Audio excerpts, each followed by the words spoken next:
ayat ieu teh nuluikeun nu kamari bahwa para kafirin musyrikin Yahudi Nasrani Konghucu Buddha Hindu kabeh bakal digejeburkeun ka neraka ketika sakarat nageh diome ku malaikat aina ma kuntum tad'un mana nu kumaneh disembah-sembah teh hayu nu kumaneh disembah pangeran Bapa ayo gerak turunkeun ayo nu kumaneh disembah pangeran anak incuan teh mun incuan ayo gerak pangeran incu gerokeun pangeran batu pangeran kayu gerokeun sia kuaing bakal dicabut nyawa sia ayo malaikat ngome ka para kafirin masyaallah sakumaha kamari ayat ieu teh nuluikeun nu kamari bahwa para kafirin musyrikin Yahudi Nasrani Konghucu Buddha Hindu kabeh bakal digejeburkeun ka neraka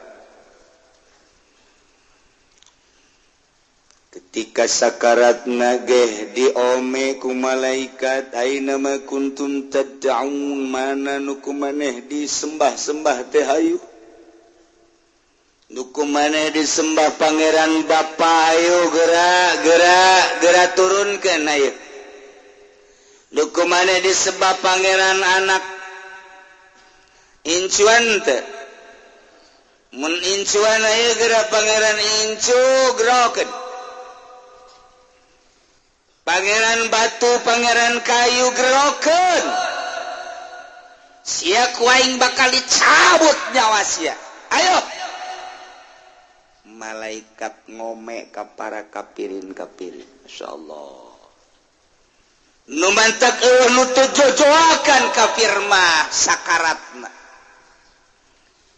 ari Islam kabeh urang geus sering ningali tenang maot kalam maot teh komo bari ejeng ku urang katingali tur kadenge mah bahasa la ilaha illallah Allah senang perasaan sedih mah sedih bae tapi senang nu aya lantaran nyana sakaratna maca la ilaha illallah atawa Allah sedengkeun Kangjeng Nabi ngajelaskeun man kana akhiru kalami la ilaha illallah dakhalal jannah entak talkinan ku urang mun abah urang ma urang diceuli la ilaha illallah lalaunan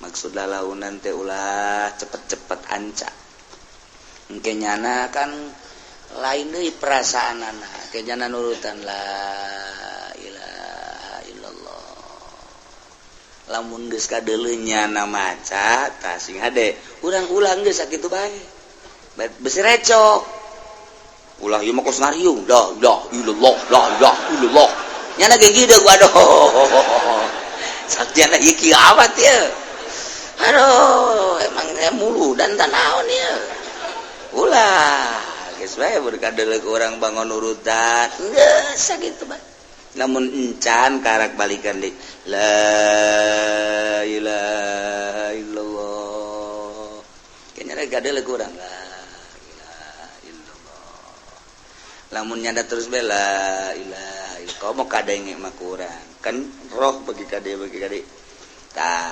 ngap-ngapanana kan beuki cepet kurang tita Allah barengan Allah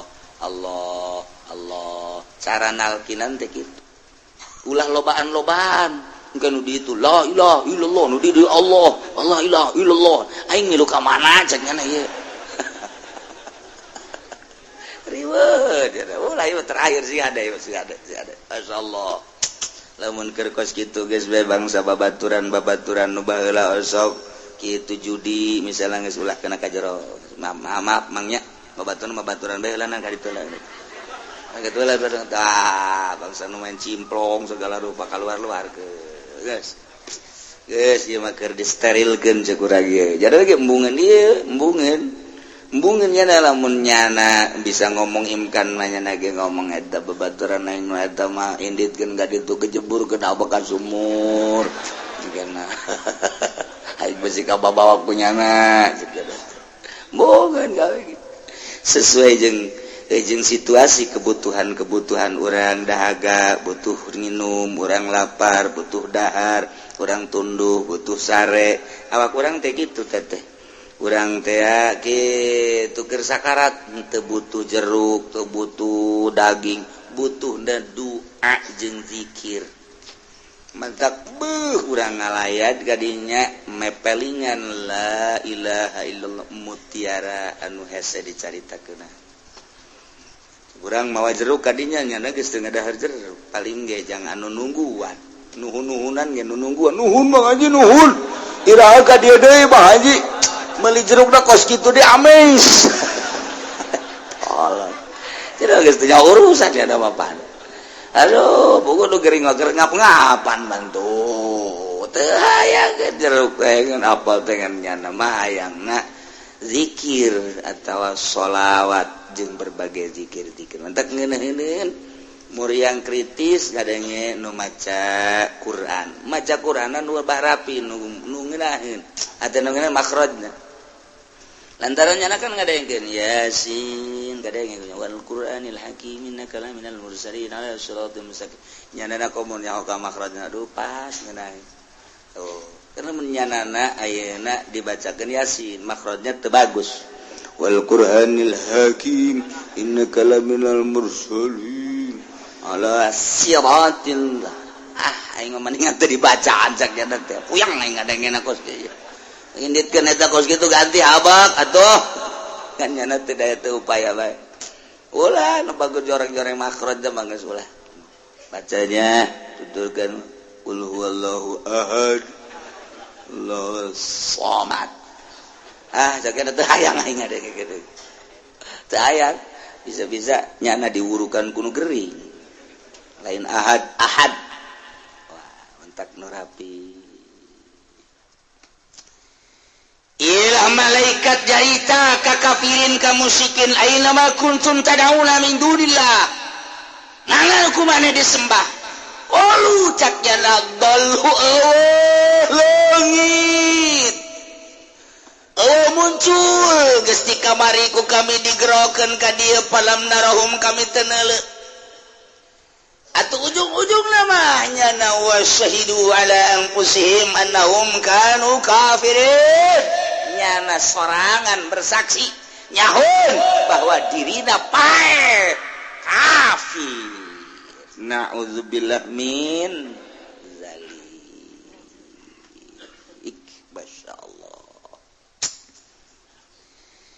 lamun tadi nyaritakeun keur sakarat diome kafirin musyrikin mah ku malakal maut teh ditangtangan titah dihadirkeun sesembahan-sesembahanana tuluy bae malaikat budak-budaknya geraan caknya mana ayu geura sesembahan nu kumaneh disembah teh ayu geura atunya nage ngomong koludolu ujung-ujungna pae kafir nah engke kiamat sanggeusna kiamat jaga di poe kiamat kumaha teh jelema-jelema kafir iyalah qala dakhulu fi umamin qad khalat min qablikum minal jinni wal ins Gusti Allah nyarita hakikat nama Gusti Allah tapi Gusti Allah teh geus mereka kawasan geus mereka kewenangan ka khazinun nar malaikat-malaikat penjaga neraka malaikat malik cek malaikat balik wahai kafirin musyrikin Yahudi Nasrani Buddha Hindu Konghucu berbagai agama-agama nulain Islam kalau finnar sadiakeun tuh ku Gusti Allah tempat maneh tuh neraka tuh neraka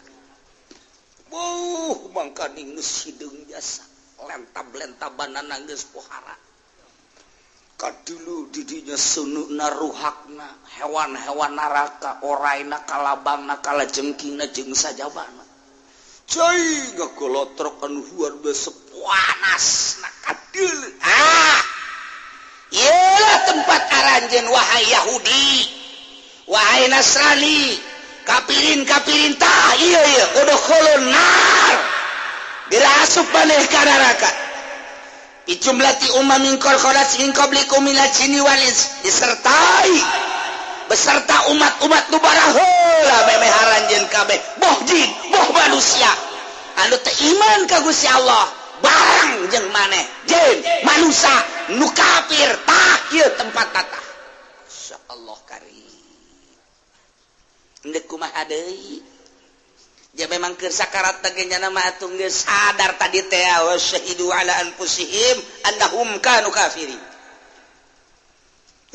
pohara ya ujung-ujung nama atuh endek kumaha ge merod tinggal merod embungeun nyana teh lulumpatan ka kaler ka kidul kawetan ka kulon embung asup ka neraka bring kawetan di ditu dijaga ku malaikat ku seuneu plek ayo sia bring lumpat ka kulon dijaga ku malaikat seuneu deui blek bring ka tukang ka dijaga ku malaikat pake seuneu saiderna seuneu digiring make seuneu endeu kumaha coba ieu reketek nu diharap ulah nyedak atuh cuma nyedak bae cek teh aing tuh batu nyedak lah kudu tukang sesedakan kieu itu kan neraka ya urang ya je wah ya atuh kage jebur jadi giringna make seuneu ka ditu seuneu ka dieu seuneu ya otomatis brus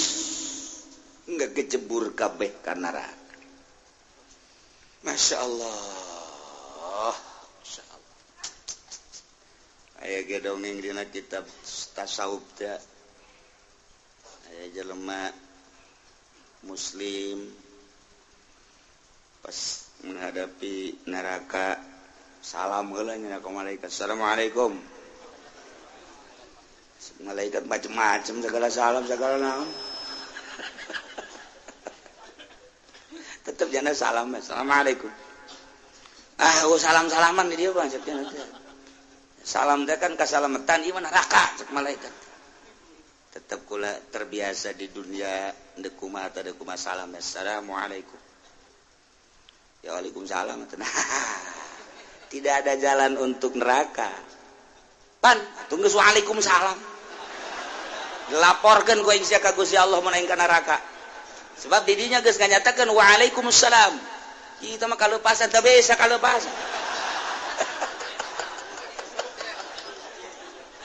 aya bae ahli tasawuf pokos kitu jasa mana suratna Allah make surat-surat pokona surat mah ieu mah deuk bagus deuk goreng tetep bae sebab eta geus menyatakan waalaikumsalam berarti tetep ka anjeun salam sakudu ka neraka namun kula datang ka di ka neraka kan lapor aing ka Gusti Allah cek malaikat ulah gandeng ya aing ku bantu dibalangkeun bae masalah penting aing masalah amat bae geus ulah bebalah bebeja ka sasana moal tak deui jeung loba kos kitu jasa geus atuh balangkeun datangnya alhamdulillah kadengin kudu di tukang kafir tetep kan nyana ai kafir bangsa kampung Melayu sewan makan bisa nyana ge salam mah nurutan nyana ge assalamualaikum kejem malaikat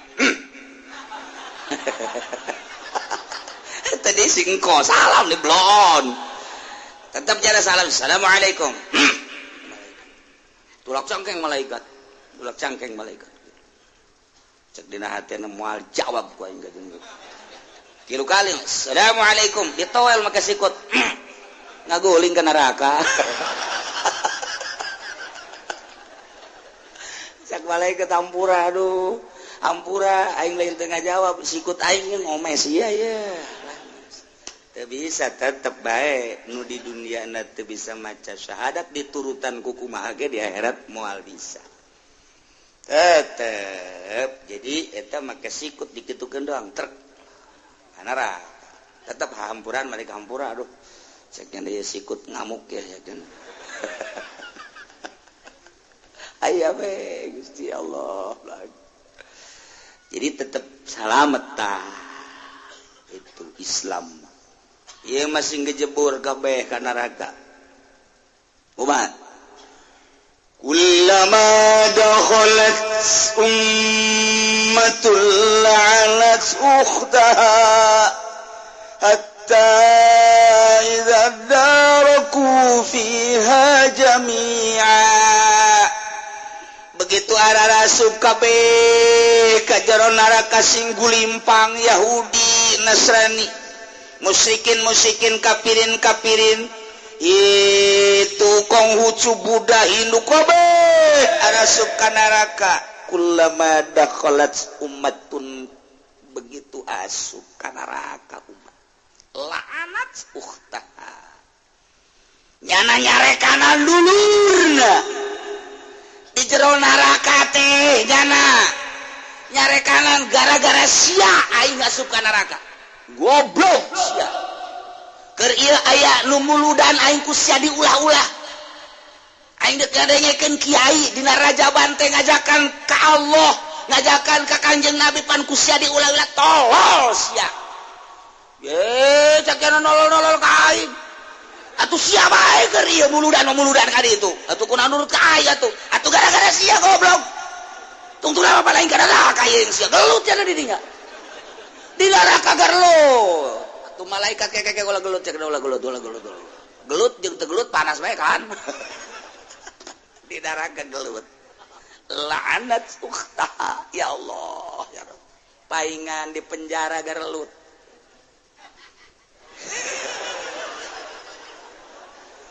parenganan ieu gambaranana begitu datang anu anyar gengna datang wow betungna geus gedut jasa mangkaning bujalna ge doton ka hareup godega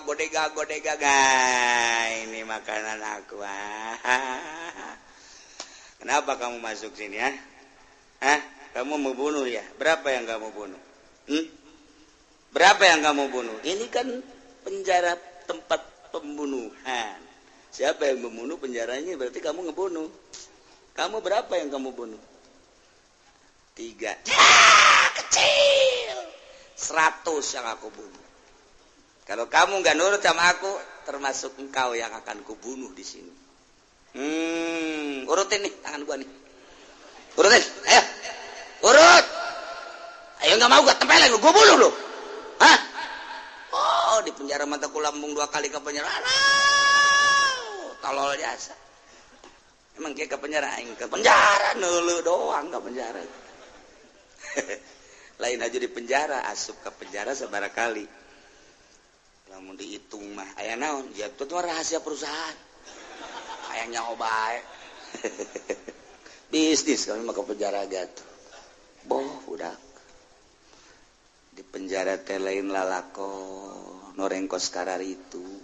Nah ieu ge la'anat ukhta allati qablaha li dhalaliha biha.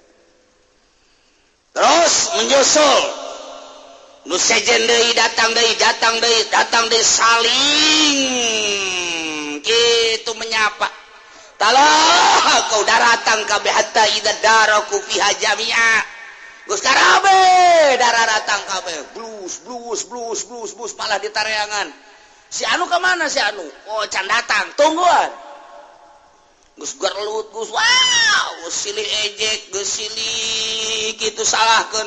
silih lanat omong geus kacau balau geus di neraka teh geus nyareekanan geus segala macem ditanyakeun si anu ka mana can datang si anu ka mana can datang paus ka mana paus ayo urang kejar paus ya buang kawara cek dia paus waduh ya gara-gara nyana ya urang ya mana kardinal teangan paus na kardinal na di teangan kabeh geus karumpul kabeh hatta idza daraku fiha jami'a qalat ukhrahum ngomonglah pengikut-pengikut nu palandeun liulahum kanu arawal ka pamimpin-pamimpinna anu kunyana dituturkeun nyana ngomong ka Gusti Allah Rabbana pangeran abdi sadaya ngaku nyana kuarima pangeran teh Allah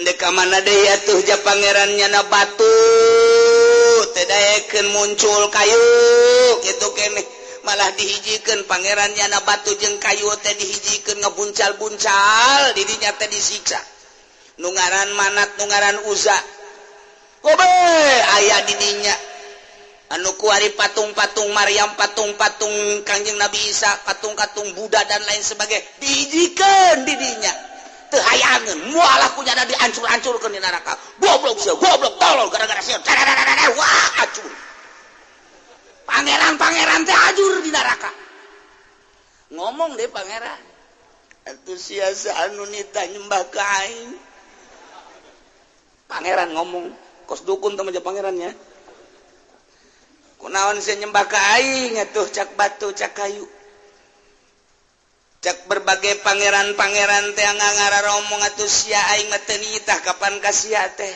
kunaon atuh nyembah ka aing ge kami mah dititana ku paus atuh teangkeun paus da ku sia teangkeun pausna wah paus tu pertama kahiji kadua terus diayakeun pemimpin Yahudi ge diayakeun pemimpin-pemimpin Hindu pemimpin-pemimpin Buddha, pemimpin-pemimpin kitu Konghucu, kabeh Shinto dan lain sebagainya diayakeun. Lantaran dianggapnya nalah nu nyasarkeun. Nu mantap pengikut-pengikut lapor ka Gusti Allah. Rabbana haula'i adalluna Gusti Pangeran abdi sadaya. Cak malaikat ngaku kan bahwa pangeran-pangeran teh Allah. Naon ya kami dek lapor ka pangeran haula'i tah ieu pamimpin-pamimpin teh ieu paus ieu kardinal ieu pamimpin Yahudi ieu pamimpin Buddha Konghucu dan lain sebagainya adalluna nu nyasarkeun ka kami kabehan ku ayana sakitu kami mohon fatihim adzaban dipan minan nar kami mah menta ieu pamimpin-pamimpin teh siksa neraka leuwih tibatan kami tikal menta ditikal-tikal nyana taka pemimpin-pemimpin baheula siap ka aing nyasarkeun ngajakan ka Tritunggal ngajakan ka patung ngajakan ka kayu ngajakan nyembah ka makhluk kuari sia di neraka laporkeun ku aing sia ka pangeran Gusti ya pamimpin-pamimpin nu baheula nyasarkeun kami beres siksaanana lipat gandakeun ulah disarwakeun jeung kami baca Gusti Allah qala likulli dhi'fun walakin la ta'lamun sebenarna mah saban sahiji maneh jeung nyana teh ieu aya tiklan-tiklan pamimpin-pamimpin maneh ieu disiksa na tiklan-tiklan maneh ge sarua ditikal-tikal jair urusan siksa maka rasanaku masing-masing walakillah talamun cuman maneh mah teu nyaho malikul farikin sikaan anu tertimpa ka tiap-tiap golongan sieu kumaha siksana sieu kumaha siksana sieu kumaha siksaanana tah eta teh tinggal dirasakeun bae cak Gusti Allah ulah boga puncak pentas sagala rupa rasakeun deuk kumaha deui aduh mentek aya keur di dunia teh tilu karti kafir tiluan hiji pamimpin Nasrani kedua pamimpin Yahudi, katilu pamimpin Hindu, kaopat kiai. Ngarobrol bae nyana di warung kopi. Ngobrol warung kopi. Ngobrol celetuk bae nu ngomong sabenerna nu paling deket jeung pangeran teh saha sih di antara urang. Cak Nasrani teh ya kami atuh pasti. Kok bisa ngaku paling deket emang kumapan kami mah lamun nyarita mohon ke pangeran teh, wahai Tuhan anak, kan aya anak makan ka bapa deket biasa, berarti ka pangeran teh deket sakumaha deket ka bapa ka anak. Benar.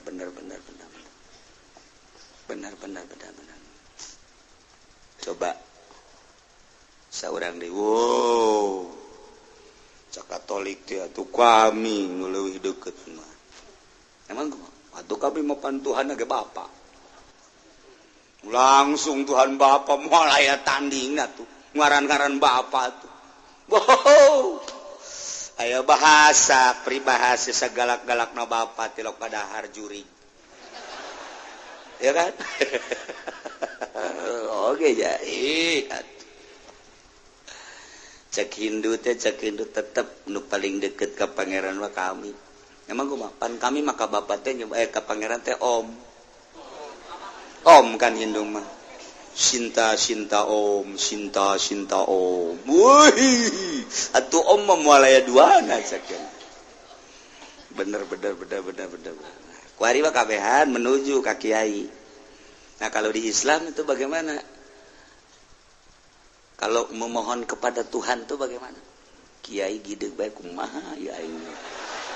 Jadi teh ieu mah Tuhan anak ieu Tuhan Bapa ieu Om gitu kan. Kabeneran nyana di warung kopi, di hareupeun warung kopi teh aya masjid. Begitu aya masjid diajak kunyana ka masjid kabeh. Naik ka munara. Wow, ayo ikut. Mana ini dekat sekali cek dengan Tuhan kalau masuk menara. Naik ka luhur. Makanya 50 meter mah kalau. Pas datang ka luhur adzan. Wow, tuh itu pangerannya tuh. Itu Tuhan tuh. Mana tah Allahu Akbar cek teh. Lamun maneh hayang nyaho kadeukeutan pangeran cek kiai ngagejeburkeun ka handap geura geus. Ngaragakeun maneh kapanggih ge jeung pangeran. Sia tolol. Cek kiai tolol tah kiai ngalojokeun batur. Mun hayang kapanggih geus ulah make carita-carita bapa anak sagala uwa sagala incu ulah cek teh. Geus bae tah kadenge tah pas Allahu Akbar itu adalah Tuhan kami. Kami mah kalau ingin ketemu gampang di situ duluan. Coba sekarang menjatuhkan diri ketemu nanti sama Tuhan. Kalau nggak percaya, ayo sih ngaragakeun maneh ge. Ditolol tuh, itu tolol kabehan nih urang ceknya nanti.